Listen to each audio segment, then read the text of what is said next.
Salam sejahtera rakyat Malaysia dan salam perpaduan. Berita terkini hari ini. Kuala Lumpur. Dana kumpulan wang simpanan pekerja KWSP tidak akan terjejas sekiranya permintaan untuk pengeluaran khas dipenuhi. Memetik laporan berita harian, Persatuan Penyelesaian Pengguna dan Peminjam Malaysia 4PM dan Pertubuhan Aktivis Rakyat Malaysia Pro Rakyat berkata, ia susulan jutaan sumbangan masuk setiap bulan dalam simpanan agensi terbabit. Badan Bukan Kerajaan yang sinonim dengan desakan pengeluaran KWSP mempunyai alasan kukuh untuk mendesak kerajaan meluluskan pengeluaran kali ini. Presiden 4PM Roslan Muhammad Arif berkata, pengeluaran itu perlu dibenarkan memandangkan ia membabitkan simpanan pencarum sendiri dan mereka sadar simpanan masa depan akan berkurangan. Beliau berkata, dengan kesempitan hidup, ada antara pencarum mungkin tidak sempat menikmati persaraan hari tua. Memandangkan pada masa ini, jumlah mereka yang terjejas semakin meningkat. Ada yang diisytiharkan muflis dan menamatkannya dengan membunuh diri.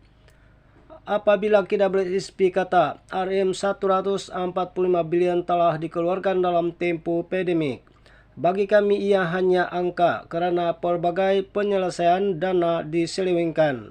Negara kita masih kaya, tiada kaki tangan, tidak bergaji atau sebagainya. Jadi mengapa sukar untuk KWSP membenarkan pengeluaran sedangkan jutaan pencarum terus melabur dalam tabung persaraan dan mengapa terus mempertikaikan isu pengeluaran bagi simpanan sedangkan mereka benar-benar memerlukannya, katanya kepada portal arus perdana itu. KWSP sebelum ini mendedahkan bahawa ia terlepas peluang untuk mengembangkan aktiviti pelaburannya berikutan pengeluaran RM145 bilion oleh 8.1 juta ahlinya melalui 4 siri kemudahan pengeluaran semasa pandemik COVID-19, iaitu iLestari, iSinar, iCitra dan pengeluaran khas.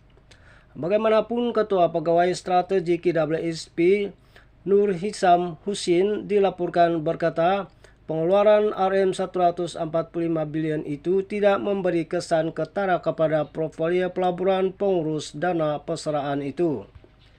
Ini kerana, katanya, prestasi pelaburan KWSP dan pembayaran dividen lebih dipengaruhi oleh perkembangan dalam pasaran global dan domestik yang masih mencabar dan tidak menentu. Susulan daripada 4 siri pengeluaran sebelum ini, beberapa pihak terus menggesa kerajaan membenarkan pengeluaran simpanan KWSP antara RM10,000 hingga RM30,000 secara one-off bagi meringankan kos sara hidup rakyat. Mengulas lanjut, Presiden 4PM Roslan berkata, penjelasan KWSP yang tidak mahu membenarkan pengeluaran itu menunjukkan agensi itu seolah-olah mempunyai kepentingan tersembunyi, mengecewakan kerana tuntutan dibuat untuk mengeluarkan simpanan sendiri pencarum. Dengan penjelasan itu, KWSP seolah-olah tidak melihat realiti apa yang berlaku seperti rakyat menderita, tiada beras, kehilangan pekerjaan dan hanya menggunakan apa yang difikirkan tanpa meletakkan diri mereka dalam keadaan sebenar. Lagipun itu bukan tabung kerajaan, nak tunggu hari tua baru tarik balik.